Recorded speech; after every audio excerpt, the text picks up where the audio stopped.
Assalamualaikum warahmatullahi wabarakatuh. Perkenalkan kami dari kelompok 7. Pada kesempatan kali ini kami akan mempresentasikan hasil proyek dari mata kuliah manajemen proyek tentang pengelolaan barang bekas yang bisa disebut dengan thrifting. Next.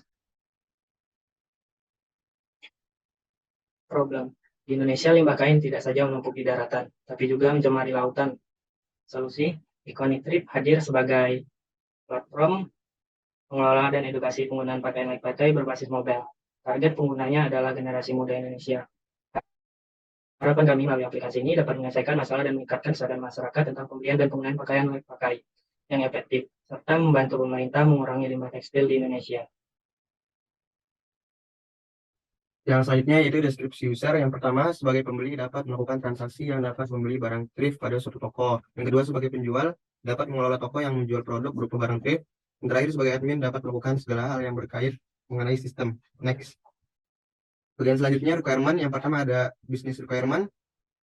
Seseorang tidak perlu jauh-jauh datang ke toko thrift untuk membeli barang thrifting. Next. Selanjutnya yaitu functional requirement. Dari aktor pembeli, pembeli dapat melakukan sign in dan login, pembeli dapat mengelola profil, pembeli dapat melakukan transaksi pada marketplace. Aktor yang selanjutnya yaitu penjual, penjual dapat melakukan sign in dan login, penjual dapat mengelola toko, penjual dapat mengelola produk yang dijual. Aktor yang terakhir ada admin, admin dapat mengelola data pembeli, dan penjual, admin dapat mengelola data produk, admin dapat mengelola transaksi.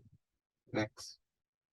Functional requirement. Sistem dapat menampilkan kebutuhan produk berkaitan dengan kehandalan, kecepatan, kemudahan digunakan, kapasitas memori yang dibutuhkan, dan efisiensi sistem. Sistem dapat menampilkan kebutuhan eksternal yang berkaitan dengan masalah etika pengguna, interoperabilitas dengan sistem lain, legalitas, dan privasi. Sistem memiliki batasan waktu dan batasan-batasan standar tertentu. Sistem harus mudah dirawat dan diperbarui. Sistem harus tersedia saat dibutuhkan. Sistem harus mudah digunakan dan dipahami. Sistem harus mudah dirawat dan diperbarui. Next. User requirements, user harus download aplikasi terlebih dahulu untuk menggunakan aplikasi. User harus login terlebih dahulu agar bisa menggunakan berbagai fitur pada aplikasi. Terdapat beberapa fitur yang dapat digunakan user, seperti fitur marketplace, yaitu fitur yang menghubungkan pembeli dan penjual yang berminat untuk menjual belikan barang bekas layak pakai. Sistem dapat menyimpan seluruh data akun user pada database light system. Sistem dapat menampilkan data berupa produk yang dijual pada user. Sistem dapat melayani kegiatan transaksi yang dilakukan oleh user. Sistem dapat melayani penambahan data yang dilakukan user. Sistem dapat melayani pengeditan data yang dilakukan oleh user. Sistem dapat melayani penghapusan data yang dilakukan oleh user. Next. Kemudian pada use case diagram level 0 berikut ini terdapat 3 aktor yang berperan, yakni pembeli, penjual, dan admin. Pembeli dapat mengakses modul kelola user dan kelola transaksi. Kemudian penjual dan admin dapat mengakses modul kelola user, kelola toko, dan kelola transaksi. Next.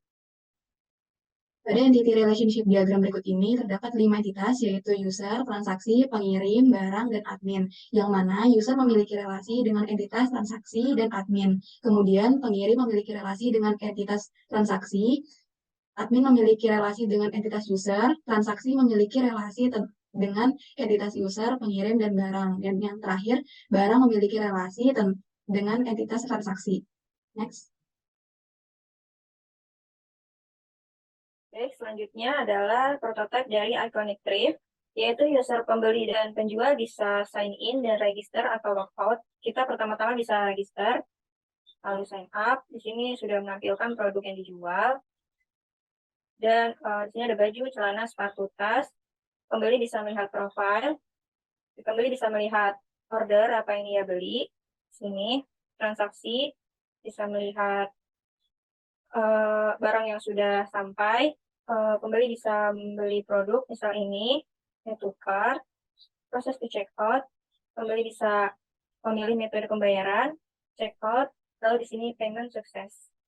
Oke, setelah itu dari POV penjual, di sini penjual bisa melihat order list-nya, siapa yang membeli, terus penjual bisa melihat atau menambahkan produk, di sini bisa add, isi nama produk, add, lalu di sini sudah ditambahkan. Setelah itu, oke, di sini penjual bisa melihat order list-nya. Dan penjual bisa mencairkan dana atau melihat saldo di sini. Lalu mengisi nominalnya. Lalu penjual atau pembeli bisa log out. Oke. Lalu presentasi selanjutnya akan dilanjutkan oleh Alza. Dipersilakan. Berikut pembagian tugas dari kelompok 7. Ini ada saya sendiri, Mbak Kelja sebagai project manager, ada Margisa Sabila sebagai desainer, ada Sakira Rehana sebagai sistem analis, ada Emra Filian sebagai developer, dan terakhir ada Nur Fatimah sebagai business analyst. Sekian presentasi dari kelompok kami, lebih kurangnya mohon maaf. Wassalamualaikum warahmatullahi wabarakatuh.